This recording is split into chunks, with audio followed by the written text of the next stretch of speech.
বেশি খুশি হয় না, বেশি কষ্ট পায় না। আসলে মুস্তাফিজের মতন প্লেয়ারকে যেই কোনো টিম পাবে তারা তো খুবই ভাগ্যবান। আমরাও ভাগ্যবান, রংপুর রাইডার্সে মুস্তাফিজকে আমরা ডাইরেক্ট সাইন করতে পেরেছি। বাংলাদেশের বেস্ট ফিনিশার হিসেবে সে আমাদের টিমে এসেছেন। দর্শক, আমাদের সাথে রয়েছেন রংপুর রাইডার্সের ব্যাটিং কোচ মোহাম্মদ আশরাফুল। রংপুর টানা ম্যাচ জয়লাভ করছে এবং সেটি আসলে বেশ প্রশংসার দাবিদার। এবং আশরাফুল ভাই, মাহমুদুল্লাহ রিয়াদকে নিয়ে কি বলবেন? অবিশ্বাস্য ব্যাটিং করছেন টানা 3 ম্যাচ।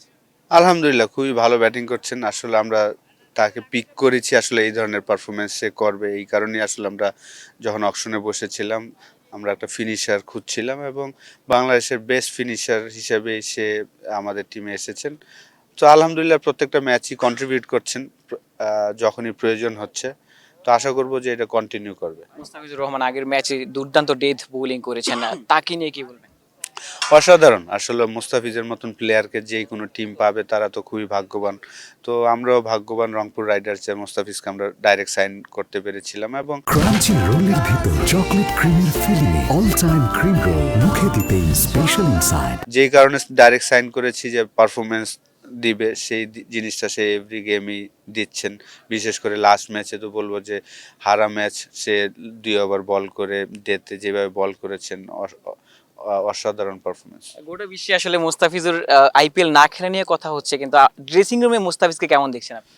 নর্মাল, দেখেন ও একদমই কখনোই বেশি খুশি হয় না, বেশি কষ্ট পায় না, একদম নর্মাল থাকে। এই কারণেই রেগুলার এভরিডে যে কোনো মঞ্চে যে পারফরমেন্স করতে পারে, তো একদম নর্মাল আছে। রংপুরে একটা ম্যাচ হারলো, আবার জয়ের ধারায়ও ফিরলো, তো আবার রিদমটা কি পেয়ে গেল কিনা আসলে শিরোপা প্রত্যাশী একটি দল? না, এখনো আমরা আমাদের বেস্ট ক্রিকেট খেলি নেই। আমি মনে করি যে আমরা এখনো আমাদের 3টা ডিপার্টমেন্টে আরো অনেক ইমপ্রুভমেন্টের জায়গা আছে। একটা পজিটিভ দিক যে আমরা ম্যাচ উইন করছি, এটা একটা পজিটিভ দিক, কিন্তু এখনো আমাদের বেস্ট খেলাটা বাকি আছে। দলের লক্ষ্য তো চ্যাম্পিয়ন হয় নিশ্চয়ই। অবশ্যই, definitely. Thank you so much. দর্শক, আমাদের সাথে ছিলেন মোহাম্মদ আশরাফুল, রংপুর রাইডার্সের ব্যাটিং কোচ, যিনি বলছেন মুস্তাফিজুর রহমানকে কাছ থেকেই দেখছেন। গোটা বিশ্বে যেখানে মুস্তাফিজুর রহমানকে নিয়ে তোলপাড় হচ্ছে, মুস্তাফিজ কিন্তু একেবারেই স্বাভাবিক রয়েছেন। এবং আশরাফুল প্রত্যাশা করেছেন এখন পর্যন্ত দল আসলে সেরা ছন্দে নেই, তবে শিরোপার জন্যই আসলে তারা খেলবেন।